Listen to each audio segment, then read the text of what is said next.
Yeah, I wasn't expecting a big crowd. I think we're still kind of finding our way. And let's start off with the planning process, which has become a frustration, I think, for all of us. Um, and I think I emailed some of you about my concerns about the planning process, that it's gotten off course, and now is being negotiated between the county and the city, and it's part of an MOA that has two other parts beside the planning process. And again, there's no finalized document yet. I've seen a previous draft, and I can tell you the planning process doesn't get the attention that it deserves. But I understand that in a sense, because the people negotiating the MOA aren't connected or understand what we've done. And part of that is just because it's been so long. You know, we had the 9-month wait to hire a facilitator. We hire a facilitator who doesn't work out. That's another 6-8 months. And now we're looking at it's almost going almost 2 years now since we've been able to really sit down and plan. And it came to me over the weekend that it's one of those things where we look to the authorities to give us permission, to guide us, to tell us what to do. And I'm not sure that works anymore.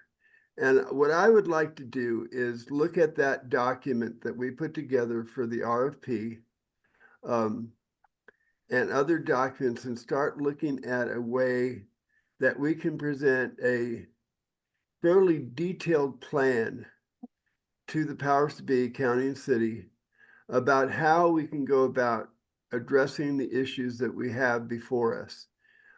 I think the level of knowledge, expertise, backgrounds, and passion for the river are in our groups between the coalition and the collaborative. We have the ability to do this. And I think it's not productive for us to, and I'll take full responsibility for this, because I kept waiting for this MOA, and then we're going to be able to go and take off. And now I'm looking at this MOA and realizing it's not going to do anything that we need to do, that we don't need to wait anymore. What I'd like to do is convene a subcommittee of the combined two groups, people that want to get involved. We did this before, and start looking at the various parts of the plan, coming up with basically objectives for each one, how we get there, things that we need, funding that we'll need, those kind of things. But I think we can break it down piece by piece. And so I guess that's the top of the conversation. Is this a crazy idea? I know it's going to take some time, and it's going to take some effort, and it's going to mean quite a bit of work for us. But at the same time, it's something that we've done before. And each time that we've done that, we've come out with some pretty good products. And so this is just, I'd like to talk about that today and see what people think about that idea. I've got a question. So can we use the pipeline, the thing that we wrote for the Pipeline Coalition, as a template for Absolutely. this? Okay. Absolutely. I mean, I would take pieces of that, pieces of that, and pieces of that, and say, okay, let's do, I mean, we can start to prioritize things that we need to do right away, or the most important things. And then we start going down the list, and we would be the people who would prioritize it. Say, this is the most important thing to do. This is second. These are things we can do down the road. But to have a very strategic plan, basically, in terms of how to approach the planning process for the lower Santa Fe River. That's what I wanted to start asking you. So to work backwards, right? We know where we're at now is we're just stuck in the bureaucracy of it. Yep. The question is there any more resource? So there should have been, right? That leads to what happened to the previous memorandum of understanding, I guess the joint powers between the city and the county that they resolved to enter into, both after the Pipeline Coalition put it together. There's the whole strategic document, right? That lays out the bigger outline for how it's supposed to happen and is the skeleton of it, but lacks the tactics, the implementation, right? Right. But the first step towards that would have been hiring the facilitator. So how much money did she burn from what the money was afforded? Did she blow it all completely on the hire, what was set aside already that may have been recurring funding, or is there anything left of existing resource that can be shifted towards either WPAC or some other existing staff entity that doesn't need to go through labor pains, that is already there, just needs to come out of the incubator and start going to work, Yep. right? That's really a good question. Because there's some money got put somewhere to support, number one, that hire for I don't know how long. What did they hire her for? And then the contract ended. Well, where's the rest of the money that was allocated for that? Right. Those are questions we have to get answered. Absolutely. I think that's gotten lost in the shuffle. Okay, so that's one that needs to be asked again. So we're Yes. not looking for another wheel to reinvent because we already have one. Probably just needs air, right? So that's the previous MOU or joint powers agreement that they entered into. What amount of funding was committed at that point, and what's left after the facilitator dematerialized? The other thing is, how much of that joint powers or contracts that they did in applying for all of the return flow credit is really binding in any way, right? That at least could be to say, well, if you're bound to do nothing else, maybe there's no damages between the city and the county, but both of these public local public entities have the duty to their water users to go through this mitigation process as they contracted to do. So, and if you can assign that to an existing agency that is being distracted with something else, or that's either in the vicinity or that is co-linked to it by some, ancillary impact to either water supply or the ability to reclaim and treat and reuse it. I guess that's where I start to diverge, but those specific questions are, how much money's left, if any, and what teeth does that previous MOU have that we can use to keep something rolling instead of going back to the drawing board? Great points. And all of those are questions we need to get answered, Darren.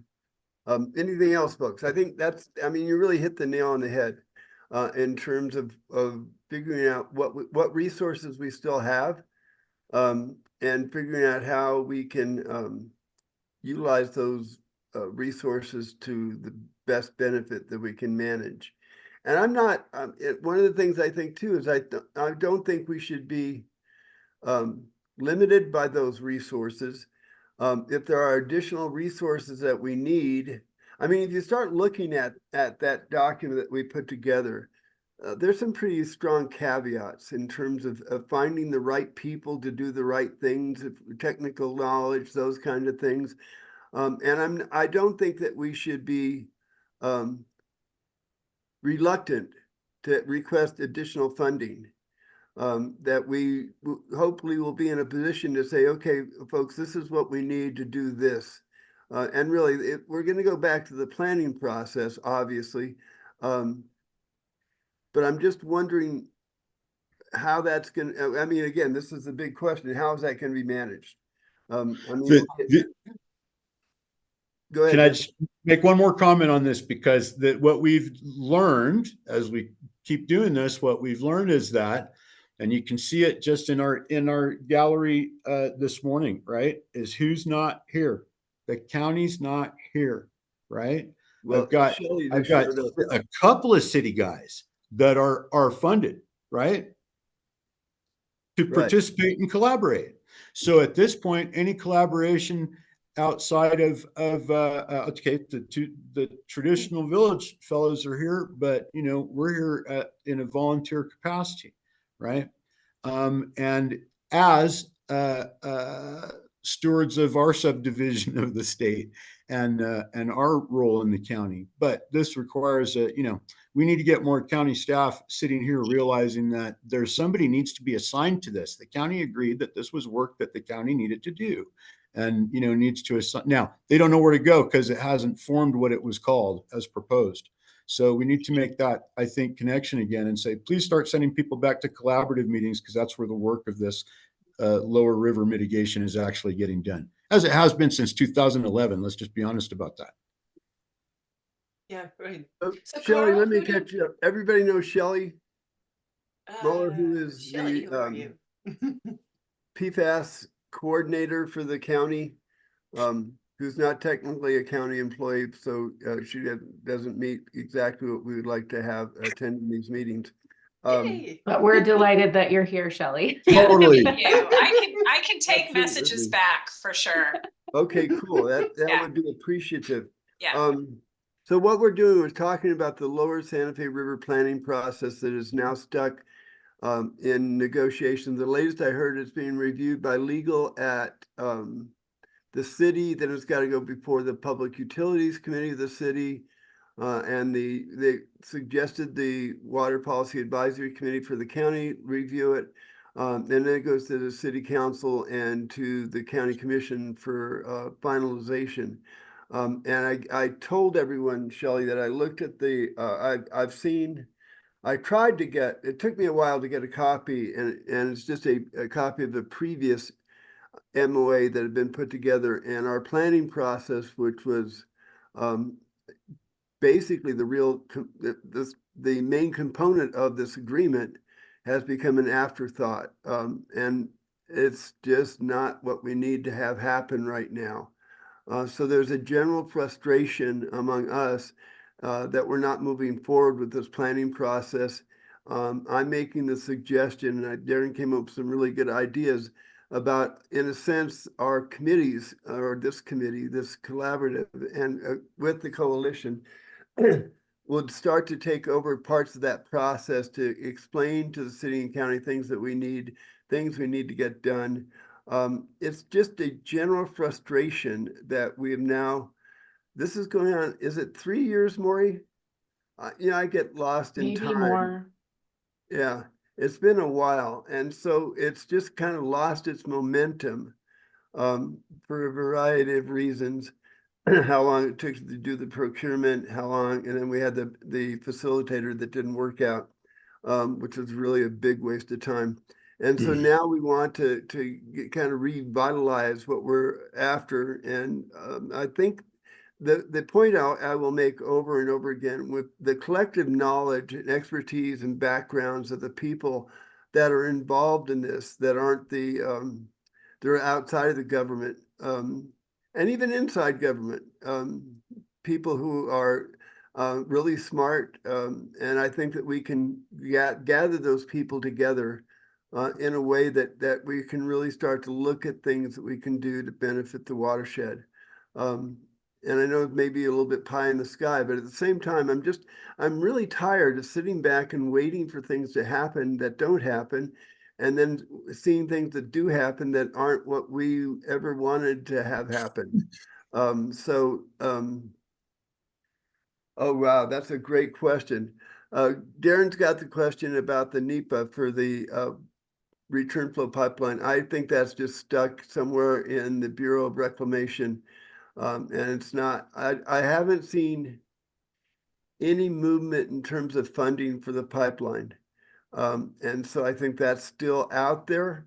I don't think that they found at least to my knowledge, they found the funding to complete the project.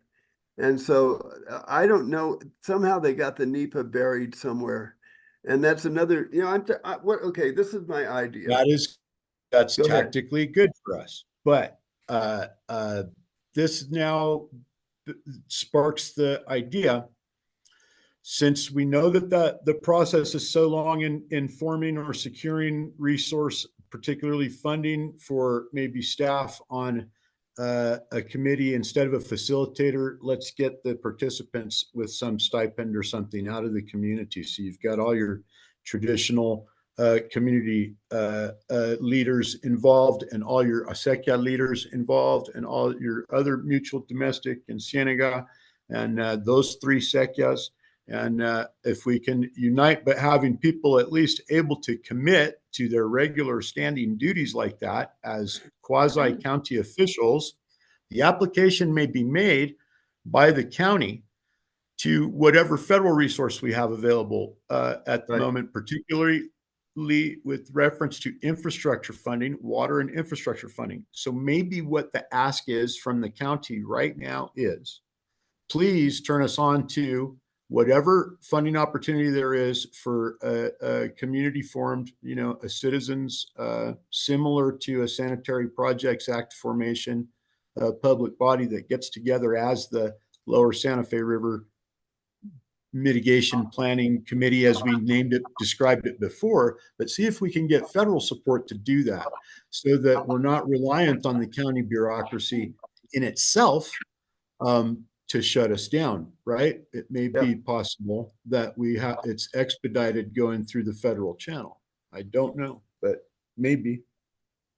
Well, I mean, I think you bring up a good point, because there are rural funds that are available. And if we can get the Acequias and the mutual domestics together, it becomes a body that can request funding for specific, and there's a guy at the, I'm going to always forget, it's the Rural Community Assistance Corporation.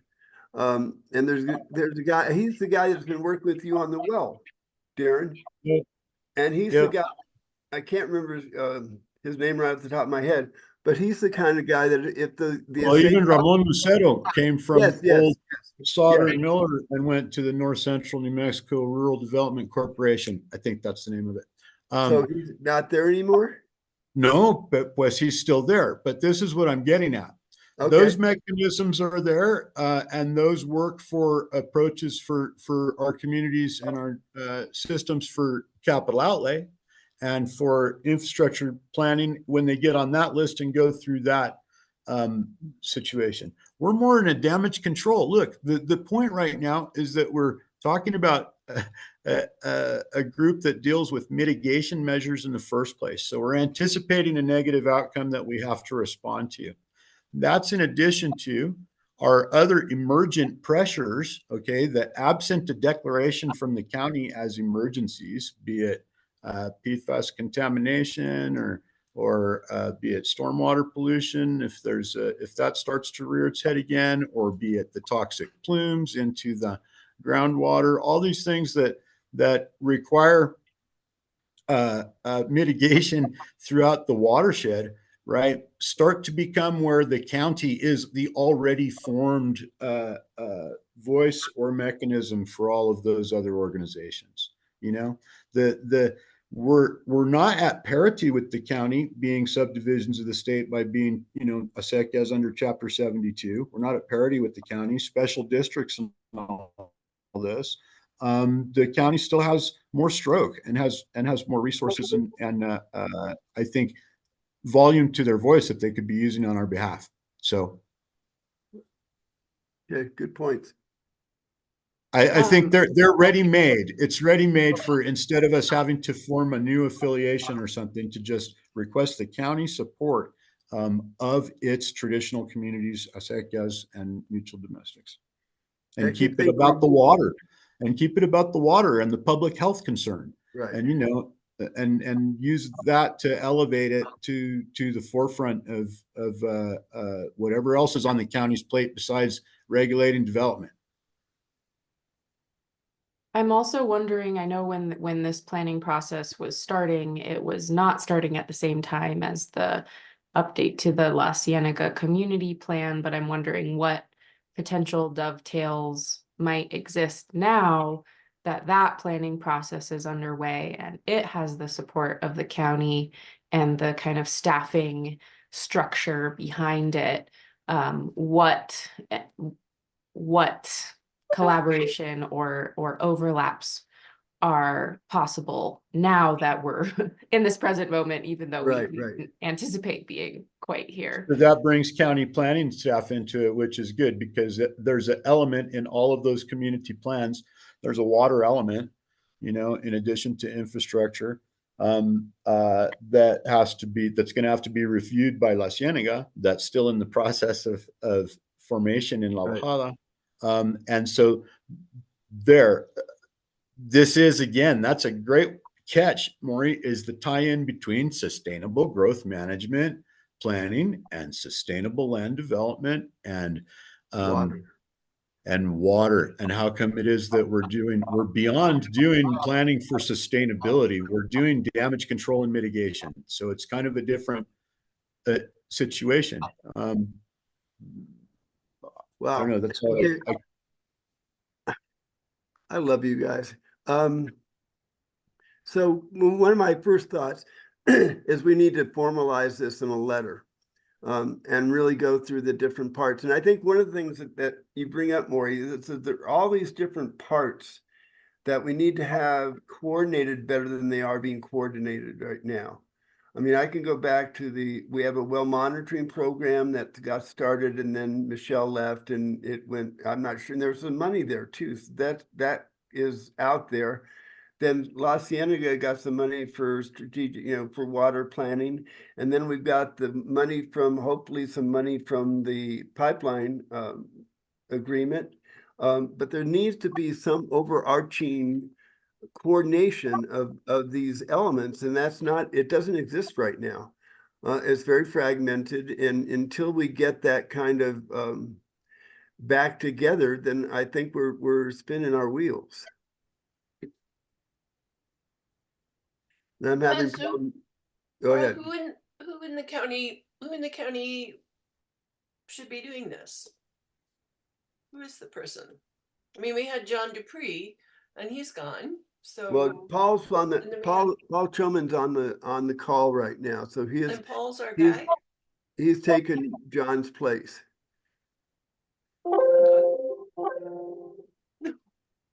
Hi, Paul. Hello, everybody. So yeah, we're expressing kind of a general frustration with the planning process for the Lower Santa Fe River watershed. And we're trying to figure out ways to get it kind of up and going again.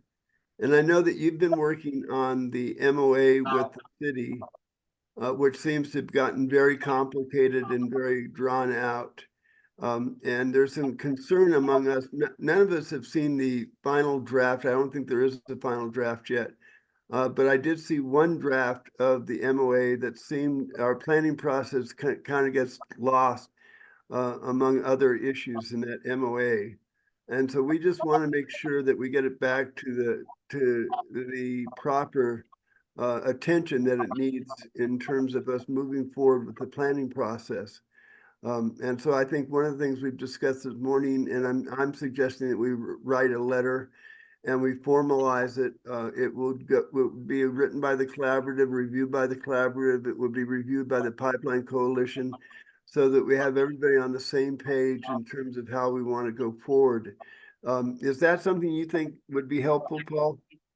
Yeah, absolutely, Carl. Thank you for your comments. If you wouldn't mind, if you would like to add any language or propose any language to that, so this process does not, as you say, get lost in that verbiage, I'd be happy to present that. Since it still is in negotiation, if you will, or draft form, I'd be happy to include that to make stronger language included in the final version. Cool. So, I mean, I have not been able to get a copy of the latest copy. Is that something you could provide us? Yeah, I'll see if I can find that. It is with the city right now, but I'll see if I can get you what we sent to the city. Perfect. Yes. And that'll be at least give us a sense of what we need to include in our letter, I think, and how we can address it. But I just think there's too many important things that we need to make sure we pay attention to. And I don't think that's happening right now.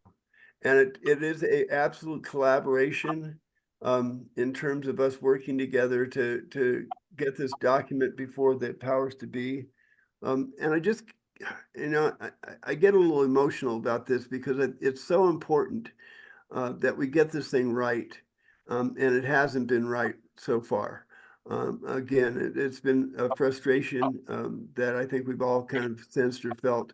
And it's just time to get past that and really come up with some real positive ideas and thoughts in terms of moving forward. And I'll be happy to start on the letter. Maury and I are pretty good at crafting letters. So if Maury, you could help me a little bit and then we can share it with the rest of the group. But we can, give us a week, maybe 10 days and we'll have something. And as soon as we see Paul's thing, then we can all kind of contribute to that. And once we see the MOA, I think we can all get a sense of where we're at in terms of how that impacts what we're trying to do. But I think the goal eventually, in my mind, is for us to present a formal document that basically outlines our expectations, our objectives, how we're going to get there, what it's going to take to get there, and the funding necessary to implement some of the things that we're going to come up with.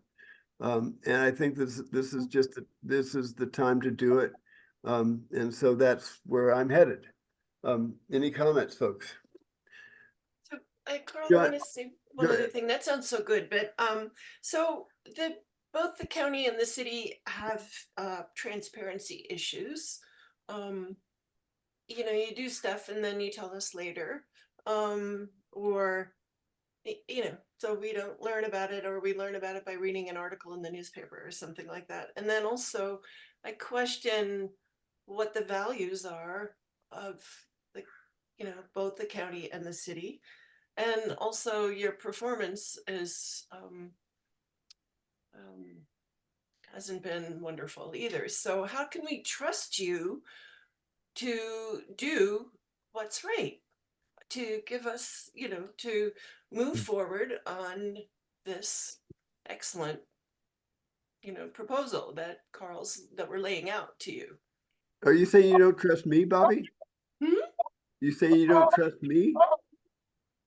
No. I'm talking to the county and the city. Okay. So yeah, no. That concerned me a lot. No, No. I Oh, agree with that. now I'm sorry, you guilt by misunderstood that. association now.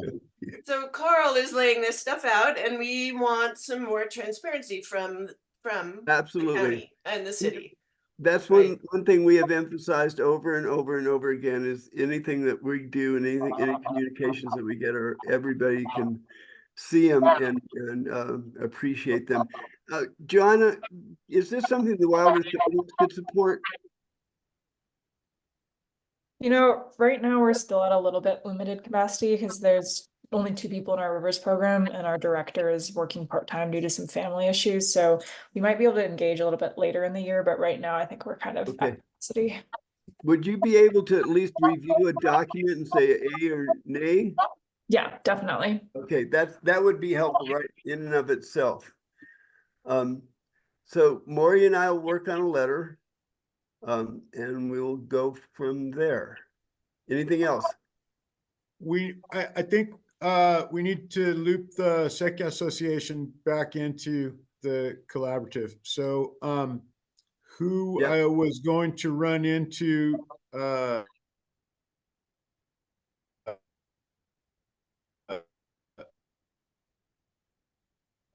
Andrea next at La Cienega.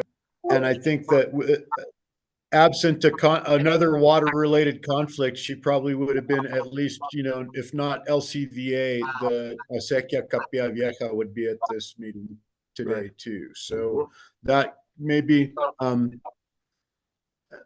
I'll start putting out the telegraph now of Okay. hey, this we need the involvement of the Acequias again to revive this thing. Yeah. Well, I think the right. entire, pipeline coalition needs to get involved. And I think that the Acequia is at the top of that list without question. So is Wild Earth Guardians.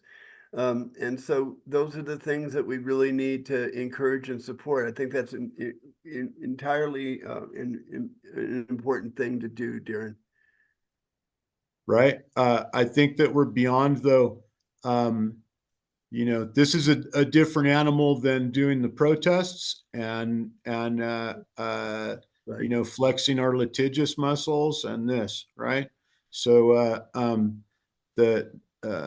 I think it's important, that we get our little subdivisions of the state together and our public service corporations and like that together and start. Maybe Paul, that's what we need is a liaison from the county specifically for county water entities, special districts, so that we can work together to make this work out countywide and not be subject to the traditional position we've been in, which is this divide and conquer posture, where we're all kind of so busy fighting our own little fires individually that we don't have someone to carry the common interest back to Santa Fe, where the waters flow from. So, Yes. Excellent, Darren. Thank you. Anything else on this point? Okay, update on the wastewater treatment plant. It's a mess, folks. The latest is that, and I think some of you already know this, that they had some issues with a report of a violation that was submitted to the EPA that the rest of the staff didn't know about. The management side of it didn't know about it. And so all of a sudden EPA calls up and says, hey, how come you didn't let us know about this violation? Well, this sent a whole lot of things into motion. And the gist of it is that John is gone, and I'm not sure where the status of this is right now, but he's gone for a $7.6 million emergency procurement to basically put, and again, this is, I've heard little bits and pieces of this, so don't bank on this. But to be able to put some new technology on the old equipment so they can identify problems quicker and sooner. But as he says, it's just a patch. It's not the fix. And so it's one of those things that is a continuing issue. The plant doesn't run well. It's not going to run well for a while. And there's some things that they can do to mitigate some of the issues, but the bottom line is we need a new plant. So on Monday, we met with the folks, Heather Himmelberg with the Southwest Environmental Finance Center. And we got through to them through the EPA. There's a program that I actually accessed, and they are now looking for funding for us.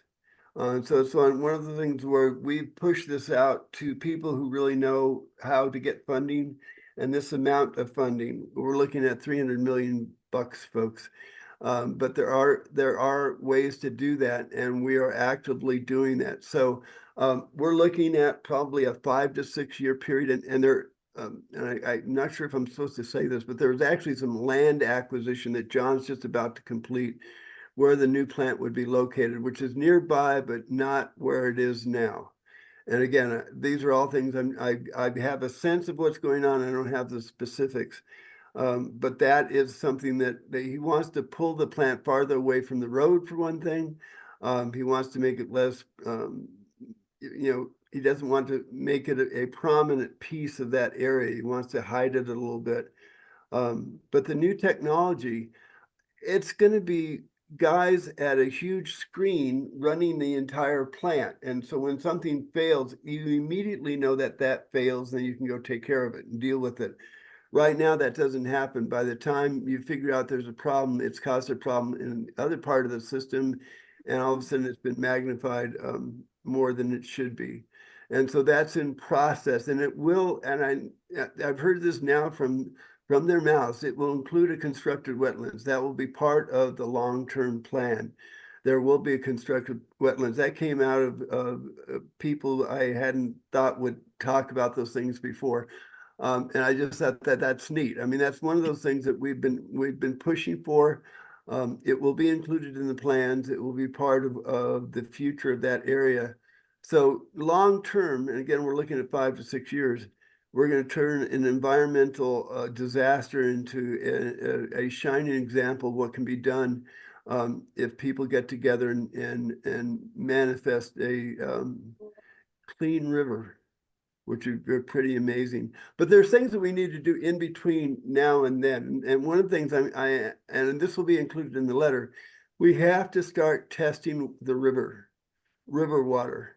We have to test it in La Bajada. We have to test it where the La Cienega Creek comes into the Santa Fe River.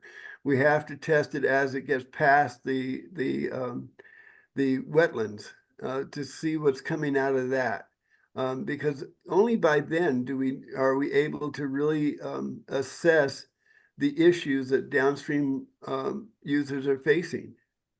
And so that's one of the things I definitely want to include in our letters, request that start immediately. So the plant's a mess, and I wish there was some easy solution to this. Okay, William, you first.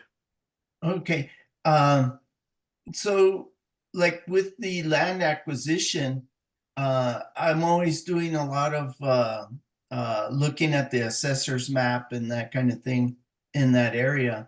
And there's a lot of sand and gravel operations that have little pieces. And, you know, I mean, once they've extracted what they've extracted, it'd be nice for them to hand it off to someone else.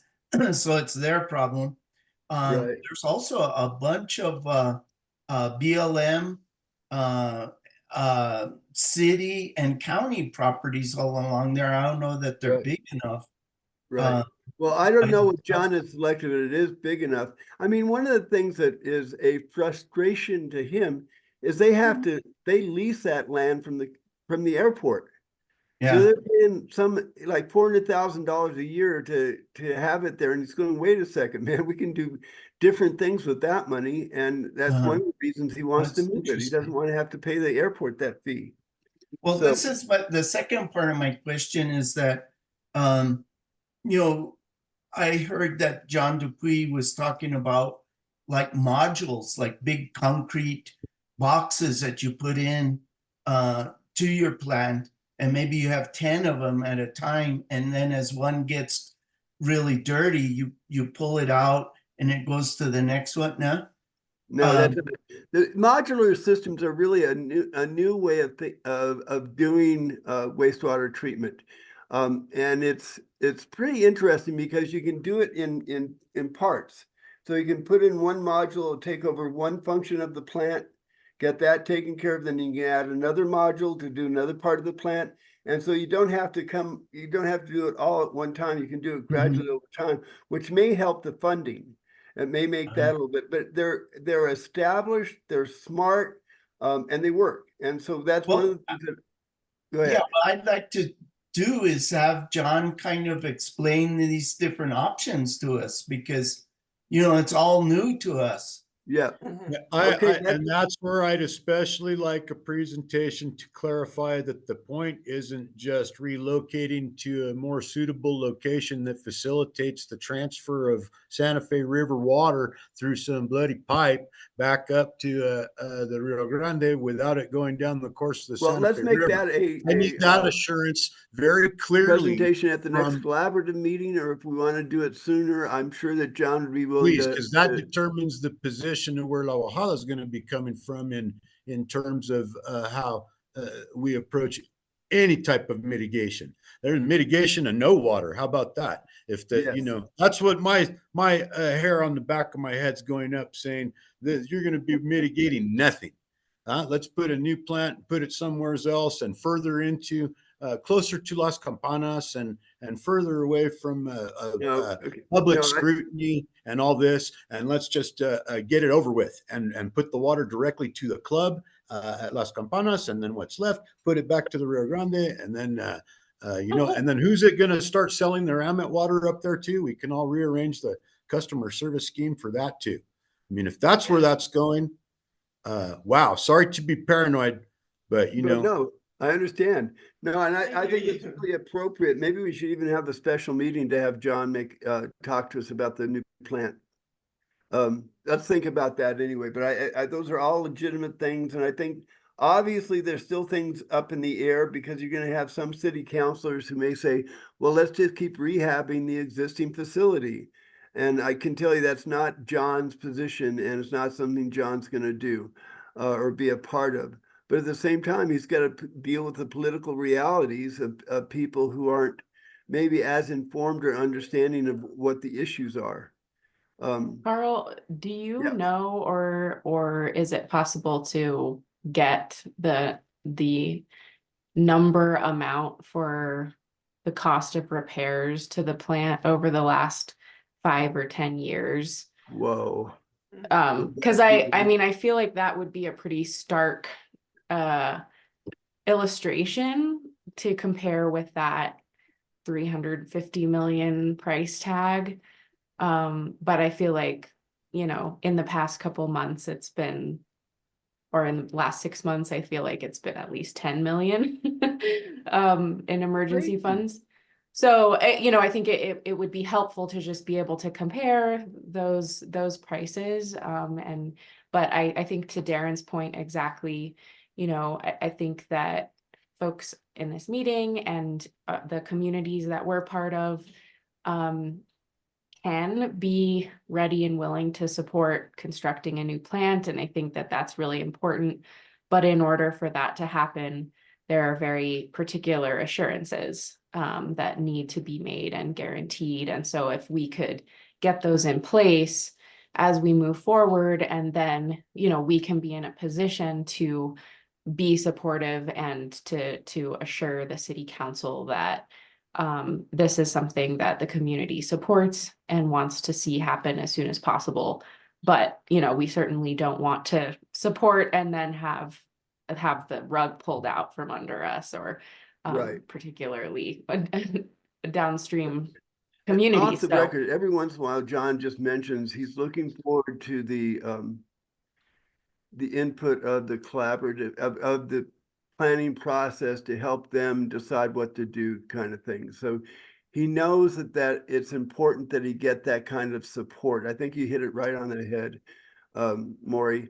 But he understands the need to get that support, and let's get him before us and talk some serious talk. And maybe it is a special meeting. Let's do that in a month. That'll give John enough time to kind of get it together, but let's have a special specific meeting, collaborative meeting next month, second Thursday of the month, to talk about the plant and plans for the plant. I think that John, and maybe I can even get Heather Himmelberger to be part of that. She is an engineer, has extensive experiences working like places in Hawaii, all over the country. But she's extremely smart and knows, talked about the cost of rehab versus the new plant. And so I'll see if she can join us in that meeting as well, because I think that would be very helpful. I think we're at a point now that would be of great benefit to everyone involved.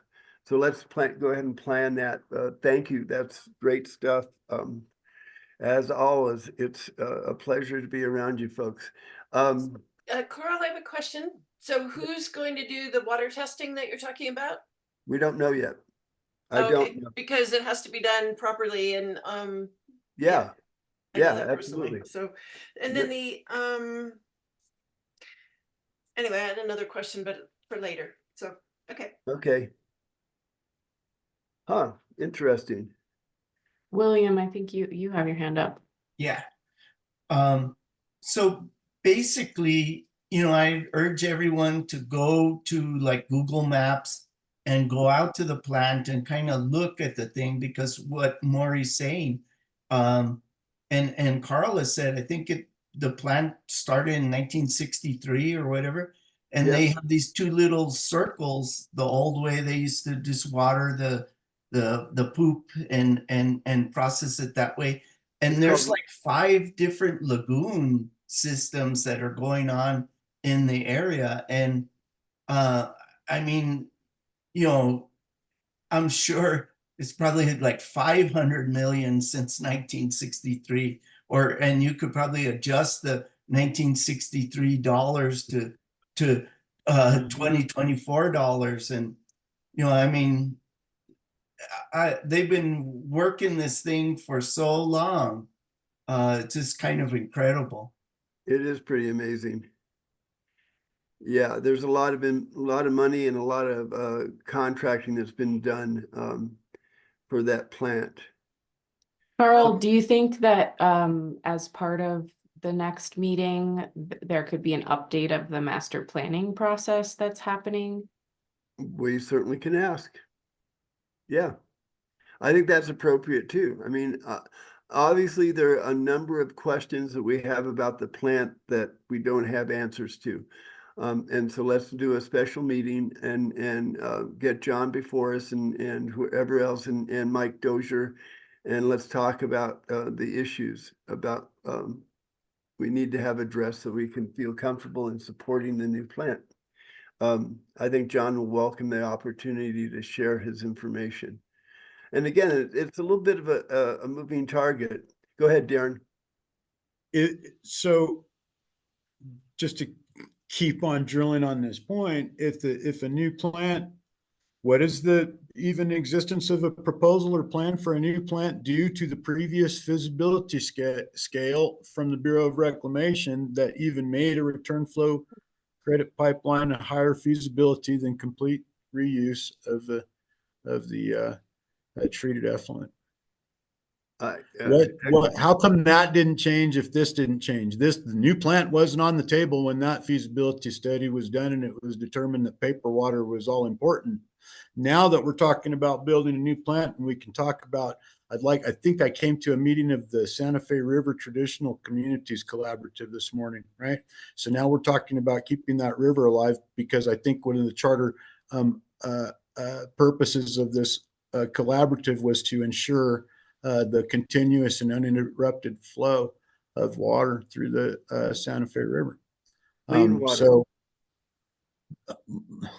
you wouldn't, and now we have to say that, not just dirty effluent pollution, Right. not just pollution, against your national pollution elimination discharge system permit.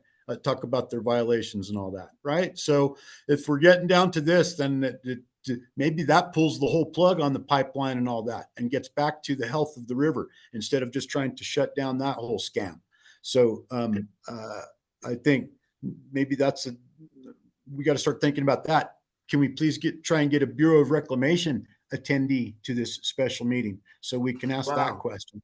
Does this tie into the federal plan, or do the feds have no clue what's going on down here until there's a violation? Right. Right. Interesting. That not everybody in the outfit knows about even. Right. So that's I don't have any strong connections to the Bureau of Reclamation, so I'm not sure. They must at least have a local public affairs officer that can schedule attendance at this meeting, right? There's actually a person in Albuquerque that I do know of. Yeah. Let's get everybody talking about this. I think that's a great idea. All right, so let's plan that for we'll do a little more planning, but let's get that together for next month and have a little chat and figure out what the plant's all about and how we can address some of these concerns. Carl and Maury, where does the Aaron English, constructed wetland thing come into play here? Because that's cheaper, and right. So why? Well, again, I think that we have discussed that as a possibility now. And I think Aaron points out that they certainly couldn't handle all the water that's coming through the plant. And so I don't know that that's something that John has given any attention to. And I apologize to Maury because I said that I would get it before John.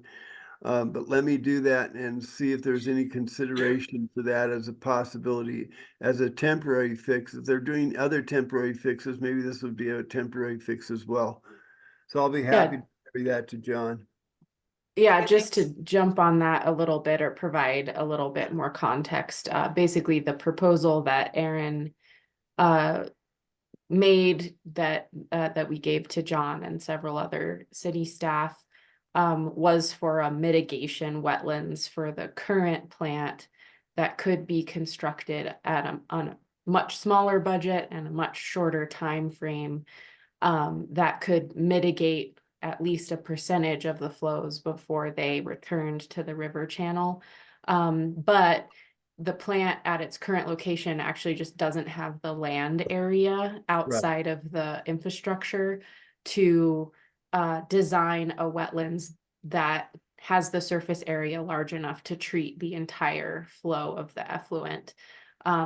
But we basically presented it as, this would maybe cost a few $100,000 as opposed to multiple millions of dollars, and could at least polish the water, renaturalize it before it returned to the river channel.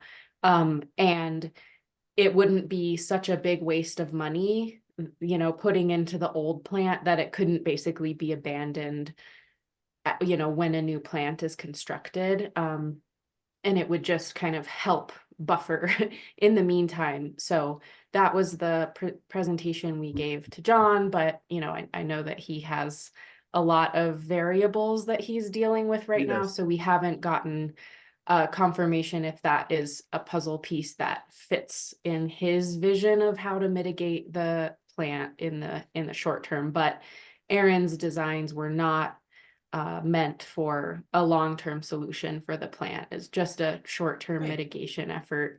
Although Aaron's company, Biohabitats, has helped design, full-scale wastewater treatment plants all over the country and the world that have a lot of nature-based solutions incorporated in them.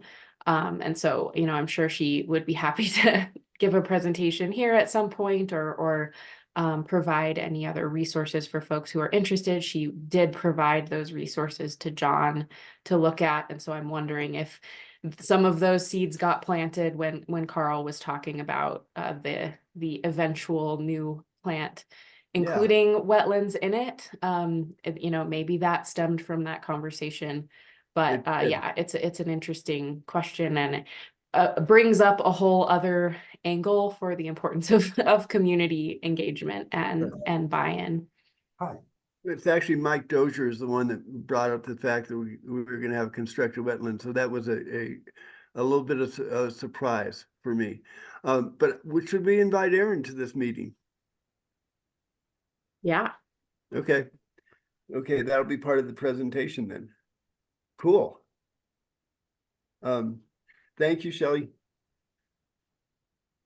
All right, that's neat. That's exciting. So I'll set that up and get that before John and Heather for them to be involved. I think this will be really important, and hopefully you can draw a lot of people to it. So the final part of this is the WPAC's new resolution. And so, Paul, one of the things, one of the things that surprised me, I had seen a draft of the resolution, and it wasn't until the last WPAC meeting that I saw how it had been adopted. And one of the things it did, which I think is okay, is it added 8 pueblos to the committee. And that's not a bad thing, but one of the things it did do is now we have, instead of commissioners, I guess they ultimately make the decision, but the areas that are indicated that would be represented are very kind of nebulous. It's like Northern County, Central County, Southern County, Estancia area. And it just becomes, my concern is that it takes some of the decision-making out of the hands of the commission, and instead we're looking at areas. And for example, Emily Wolf and I have been on the WPAC for a while. We would be both from the central area, so it would appear that one of us would have to go. And I'm not sure that's the intent of the resolution. And so I'd like to be beyond the membership in terms of the support and opportunities to do things. It's incredible. But I think we need to really ensure that we have the proper committee representation, proper county representation. And so we make sure that we're getting everybody involved that we want or need to be involved. And I really think that the commissioners need, and again, if and I apologize, maybe I can send out the resolution to everybody, but it's like one representative from the northern part of the county. Well, where does that start? Where does that begin? Central, same thing. And so it becomes a little more difficult to figure out exactly how to staff the committee when there's some kind of not clear ways of doing that. So that's just an observation, Paul. It's one of those things. I mean, again, I didn't see the finalized resolution to our last meeting. Right now, we just have 3 members. As JJ represents the Acequias, and then it was actually 4. Shan represents the agriculture because he's part of the Santa Fe Milwaukee Soil and Water Conservation Group. So that's his membership. And then Emily and I are the 2 that were appointed. I don't know who Emily was appointed by, but I was appointed by Rudy, and I'm hopeful that Camila will support my representation again. But I just want to think that through, because I want to make sure. Let me get the resolution out to everybody and see what you think. But it just struck me that it's not real tight in terms of how the membership's going to be selected or identified. And I think that's something that would be helpful to have. And I really think it's important that each of the commissioners have the ability to appoint somebody. And under the way this was laid out, I don't see that happening. I mean, if you've got a couple people, like Emily and I are both from the Central, as I said, and so who do you pick among that? And then I'm sure there may be other conflicts. So which commissioner gets to decide which one? Because it's not broken up. I mean, we don't have a commissioner of the northern area. We don't have a commissioner of the central area. We have districts. And I think that going back to the district appointments might be something to consider. And so that's just kind of a general statement in terms of my observations. But again, if you look at the document, and I'll send it out shortly, the support that we now have is something that is never been seen before. And I think it bodes well in terms of our future planning with the county. It's one of those things that I just think has come at the right time. And I think it's something that we need to take advantage of. And I hope, Darren, you'll still consider to be the mutual domestic representative or apply. We all have to do letters of Applications due tomorrow at 1700. Okay, I didn't even know that. I better get Yeah. I have to reapply. We all have to reapply. So it'll be Okay. an interesting process. So that's kind of an update on that. Maury, you want to do your report, watershed report? I just wanted to give Paul a chance to share Okay. anything he wanted to share. Thank you very much, Maureen. I appreciate those comments, Carl, and I think that should be agenda item number 1 at our next meeting to discuss Okay. concerns that you have about that. Those are valid points.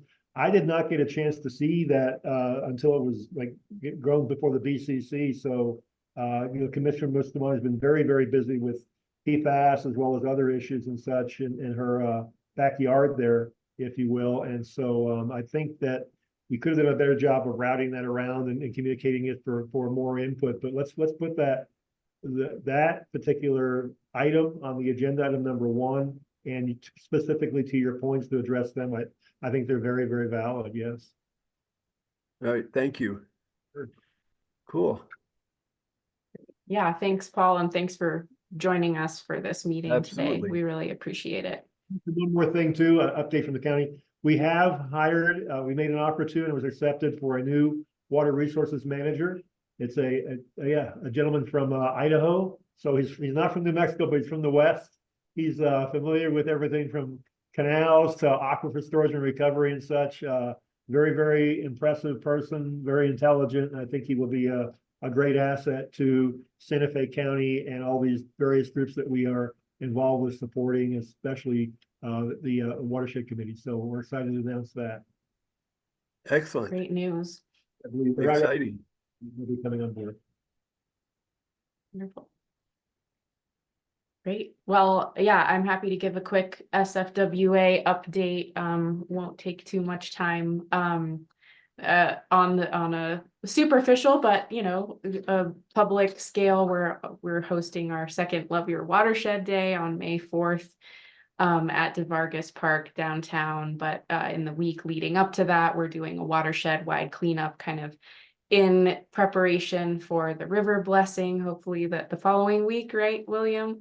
And so, to kind of make our offering with some watershed cleanups for hopefully those spring pulses down the river to have a little bit less trash in them than they would otherwise. And yeah, it'll be a nice gathering opportunity and lots of educational activities and tables and music and different things. So if y'all want to drop by and say hi, it'll be great to see you in person and celebrate our watershed as beleaguered as it is. It's still, I know, extremely close to our hearts and essential for our survival. So Cool. So that's a big event coming up for us. And yeah, I think in general we're trying to do a lot more educational workshops. So once a month we're doing a different educational workshop related to some sort of watershed stewardship. So far this spring we've done a rain garden maintenance workshop. We've done an elm thinning workshop. We're having a sharps and biohazards workshop coming up. We'll probably have some erosion control workshops. Last fall we had a pruning workshop for desirable trees. So there'll probably be some cycles for those workshops, but they've all been really popular cool. and we've been able to, connect with a lot of our local expert partners for those. And so I'm excited to offer those. And so far they've all been in the city, but I think that, I'm excited to, as we've kind of solidified our wonderful team, we might have a little bit more capacity to work with county areas more and make sure that we are providing holistic community support throughout our watershed. So if you want to connect about that or anything else, definitely let me know and we'll see how we can work together and support. Let's see. Also, I've been sitting on the Citizens Advisory Working Group for the city's land development code update. And basically my main goal from or sitting on that group is to advocate for green stormwater infrastructure and using stormwater as outdoor irrigation, which will both, improve the city's water conservation efforts as well as protect our watershed from storm surges. Of course, that is not happening in a way that is like, well, what I'm trying to advocate for is that instead of mandating like stormwater detention ponds, which basically just trap stormwater and then let it evaporate after it has bred mosquitoes, that we want it to infiltrate and feed plants and Yes. recharge our aquifers and slowly let it flow through our groundwater back into the river so that our downstream neighbors are still benefiting from that water. Right. It's not getting trapped and wasted. It's getting held and cleaned and slowly released. And so I think that that's an important distinction, and I'm trying to help support, clarify, and kind of make that language more specific. But basically where that process is so far is that the consultants working on that update are planning to release their phase 1 update or phase 1 edits, I should say, this summer, I think in late June or so, for public comment. And so the phase one basically just reformatted for easier reading and added illustrations and clarified, you know, paradoxical parts of the code and have basically focused on cleaning up minor errors and things like that. And after that public feedback period for phase one, they'll move into phase two, which they refer to as the more substantive updates to the code, things that will require more in-depth community engagement and are typically more controversial, you know, things like zoning and, you know, historic requirements and things like that. So I think that's great. yeah, it's and I've been really impressed really with their outreach process. I feel like they've been pretty transparent and collaborative with the Right. process so far, and I think they've done a good job of getting public feedback throughout the process, which is something that is essential. Important. And so they will continue to be doing that after phase two, and there might even be a phase three, I can't remember. At the same time, the city is gearing up to announce their contractor for the general plan update. So those two plans will kind of be getting updated in simultaneously, and will feed into each other. But I'm trying to stay updated on it. I am not a planning person. I don't have a background in city code and things like that. I'm learning a lot, but I think it's a really fantastic opportunity for us to really have our water values reflected in the new updates to these chapters and to the entire general plan. So I will try to keep you all updated and share, you know, when these different edits are available for public comment, because I think that it is really important that our comments will hopefully go a longer way than they often can, considering that, you know, the land code hasn't been updated in 20 years or so. So this Right. is a good opportunity, but I know that there's such a flurry of plans happening right now that it's hard to keep track of all is. of them, and we all only have so much capacity. But at the same time, I'm hopeful that some of the plans will overlap and we'll be able to make some progress, but it does require our input for sure. Yeah. So I think that's you know, continuing to try to push for a comprehensive watershed management plan effort. For those of you who participated in our phase one stakeholder engagement or stakeholder assessment, still really appreciate that. And if you haven't read the report, it's on our website, and I'm very happy to send it to you as well. But I think that kind of helped lay some foundations and provide some context, which will enable a stakeholder from our watershed to apply for another grant to actually write the plan, because we have some stakeholder priorities recorded, and we can then move forward with a plan. So Carl and I have been talking a lot about how we can make sure that that happens, to add another plan to the Right. plan cornucopia right now. And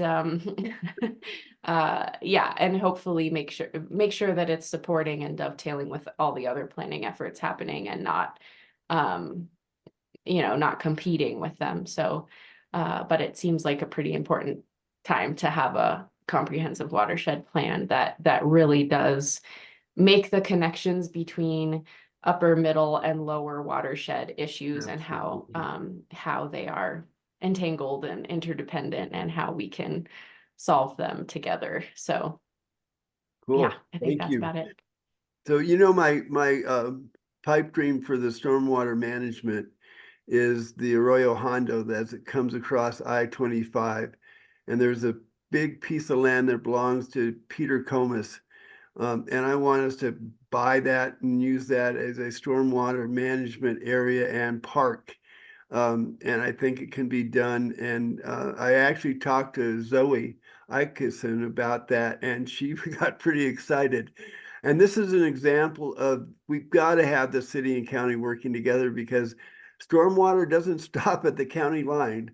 And we need to be coordinating with them about what they're doing so we can do things to support what they're doing.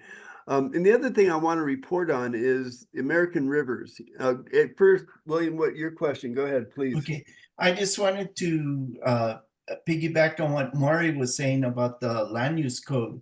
My vice president that used to come, but now he's working kind of full-time for the city on contract, Charlie Gonzalez. He was saying that most of the detention ponds do not work the way they were designed. And what that is that over the course of time, unless you're doing maintenance on it, it will fail. And so in our neighborhood, we have the Rufina Street apartments, and the detention pond has been dry for like 3 years because the piping inside the subdivision has either collapsed or something. And so that in the code, it should say like at 5 years or 10 years, maybe, that, you know, the owner is responsible for testing or repairing or maintaining that detention pond. And then this might turn people away from the ease of having a detention pond and going to things that Maury kind of described. Because it's like, you know, once you build a detention pond, you know, 50 years or for the next 50 years, you have no responsibility for doing anything. So it's a hell of a lot cheaper to do it that way than, you know, any other type of system. But, you know, I mean, they're just failing, and they're failing across the city is what Wow. Charlie's telling me. Wow. That makes sense. Thanks for bringing that up, William. That's a really, really good point. And yeah, I think, I mean, detention ponds have helped a little bit with capturing stormwater, but yeah, it's at the best in the best scenario, those ponds just capture all of the pollutants coming off of our streets and parking lots and roofs and form a hydrophobic layer at the bottom that doesn't allow for any infiltration at all. So at the best, if they're collecting water, it's just water for mosquitoes to breed, and it's not usable. We gotta Whereas, change that equation, you know? yeah, but yeah, something that I've been trying to push for is even, you know, as new developments are getting built, just designing the grading in a way that can naturally capture stormwater and put it into an infiltration basin, or a rain garden could make a huge difference. I mean, I've visited several new developments around Santa Fe that, you know, the grading itself has been done so alternately Poorly. to capturing stormwater, and concentrating it into a place where it could actually be used for irrigation, that it's like really impossible almost to go back in and do a rain garden after the fact. That parking lots and landscaping are just not being built to accommodate that. But I think it would be a pretty easy shift to move away from having a lot of pipes that need a lot of maintenance to just having simple basins that require cleaning out a sediment trap every few years with a shovel, and it takes 10 minutes or something. But yeah, it's a great point that maintenance should be included in the code. So Maury, is Maury, that a when you're separate letter talking to the about city? grading, rather than making just a pond, you're talking about like creating a kind of a rivery sort of, you know, little short. What do you mean by grading? Actually, just tell me that. Yeah, great question. Great question. But yeah, what I'm talking about is actually just like the overall slope of the entire property. You know, that you've got slopes where like the lowest point is coming together and it's like in the middle of a parking lot. where, you know, you can't it just goes right into a drain and into the arroyo, and there's nothing you can you can't put a rain garden in the middle. You can't put it right on top of a drain in the middle of a Right. parking lot, but you could put it on the side. So if the parking lot, instead of being shaped like this, was shaped like this, you know, I'm exaggerating, but then, you know, on the corner, you could put a rain garden. It collects the water much more easily, Right.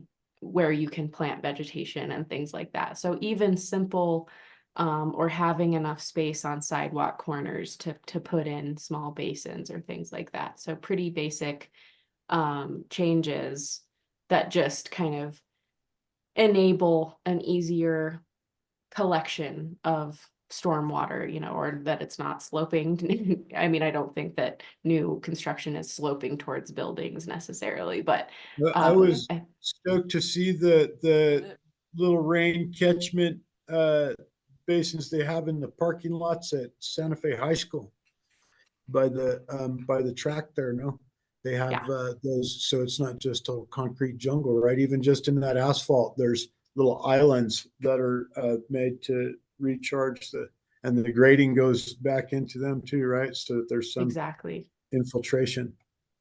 Yeah, there are 32 what we call pocket rain gardens there that our colleagues put in, and they, in an average precipitation year, will infiltrate over 1 million gallons of stormwater per year. And again, it's not water that's just being trapped and evaporated. It's water that's recharging our groundwater, that's not just rushing down the Arroyo de los Chamisos, which is right there. Yeah, so we've got a lot more plans to help support putting in rain gardens through other student parking lots. I think there's a project at Capitol High getting started, etc. But yeah. We need to publicize this. We need to get this out before the public. We need a news editorial or something that we want this shift from detention ponds to rain gardens. You know, and explain why that is necessary. And I don't want to put another burden on you, Maury, but I will. So let's see if we can put together some sort of editorial about the need to make that transition from retention ponds that aren't maintained, that don't just evaporate and create mosquito areas.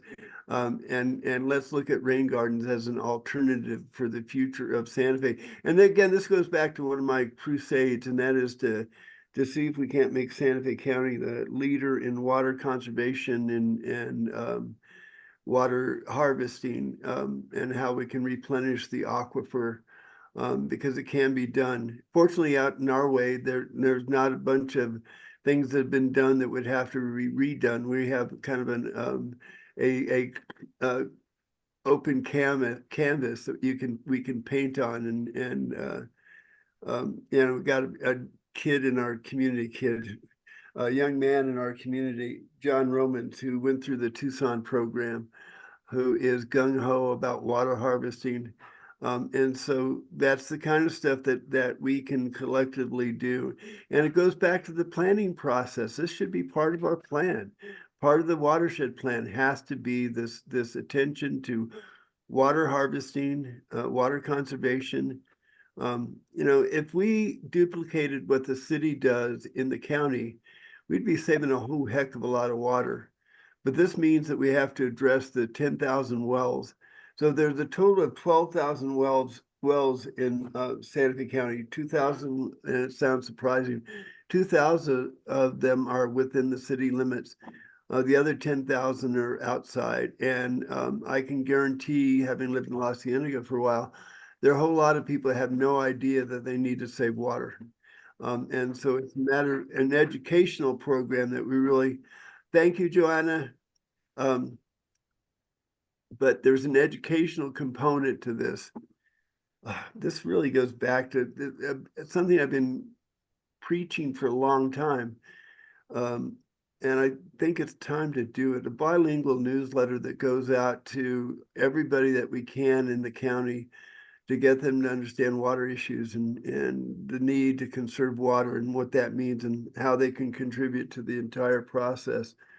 But let's do that. Let's get the attention that water harvesting and rain gardens need and deserve. Certainly as Marie, I have a they- question to you, another question for you, maybe also you, Carl, but, so you mentioned the 12,000 wells, Yep. and groundwater has, I mean, I believe this is a global issue about, we have overdrawn groundwater and that is affecting our earth actually, and in a way that is, where the magnetic field is, this is from the Pacific Institute, which is this guy, Peter Glick, who's a water guy. So what about that information about how we're overdrawing? I mean, that water is the thing that is mined more than anything else. And then sand, I think, is next, but water, we're pulling out more water than we Yeah. put back. So that's the key to what you're saying, Carl, and Yeah, and Maury as well. absolutely. So, and how to frame that in a way that Yeah, people it's can part of the hear. educational process, making sure people understand what they're doing with their water.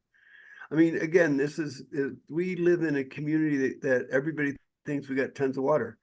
Well, we don't, and it's unfortunate that it's gotten to the point where we need to bring this kind of attention to it. But the problem we've had in La Cienega is I call them the lot split subdivision that gets created that avoids any of the subdivision requirements. And I'm estimating somewhere around 400 homes that have come into the La Cienega area in the last 30 years. And each one of them put in a well. And so that's not the way it should be done. There should be a better way of doing it. Now, one of the things that got the offshoot of the PFAS issue is that now there is an interest in bringing county water into La Cienega and La Cieneguilla. And so that's a positive thing that will certainly help the aquifer if we start pulling people off wells. And so that's a future goal basically, is to look at that. But I agree, Bobby. We need to appreciate the groundwater. We need to do whatever we can to protect it. And in all honesty, I mean, if you look at the city, they're trying to do that as much as possible by using surface water. And they've done a pretty good job in all honesty. And so we just need to make sure that the people outside of the city understand that they're part of this issue as well. And they play an important role in it. So the other thing I want to bring up, we all know that the grant, the Bureau of Reclamation Water Smart grant, we'll find out about it in June. But I do want to say that we have been in touch with the American Rivers, Rachel Ellis, and actually her mom. This is wild. So Rachel Ellis is one of the Southwest representatives to American Rivers. She's out of Flagstaff, Arizona, but she's from Santa Fe. So she came in and I gave her a tour and she asked if her mother could come along. And I said, sure, no problem. Well, it turns out her mother and I were on the student council at Valley High in 1967 together, which was just one of those wild connections. But the thing about American Rivers, they're very interested in what we're doing. They've just hired a Rio Grande coordinator. What's it called? Rio Grande Corridor Coordinator. And so that person actually is based in Santa Fe. I don't know who the person is, but I am going to she starts in June. It's a woman. She starts in June. And Rachel has asked that I give her and Rachel another tour of the watershed. So that's in process. And actually, a week from today, I'm giving 6 to 8 city water folks a tour of the lower Santa Fe River. And so we have a number of stops, but it's part of what we've talked about forever. And that's educating the city and county employees, people who make decisions about water, to understand who they're impacting when they make those decisions, and to meet some of the folks along the river. And I think that's been very helpful in terms of that kind of connection, and it's something I want to continue to support and encourage.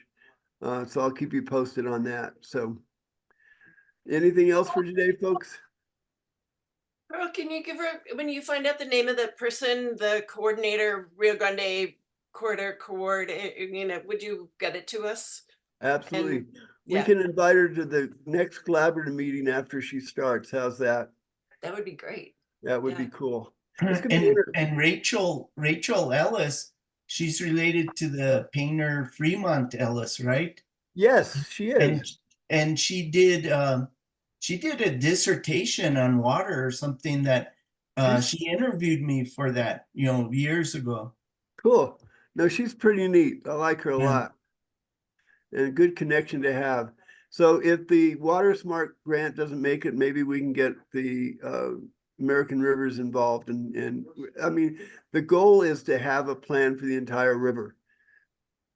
And so we got to keep pushing until we do and make sure that it's something that we can all stand behind and feel good about. Again, I go through this all the time, and there are moments in history when we need to act, and this is one of those moments where I think we've got all the players. It's a matter of coordinating those players and making sure everybody's working together with common interest and, as Bobby said, common values. I think that's one of the things that kept the coalition and collaborative together is the values that we share. And I think that's a very important component of all that we do.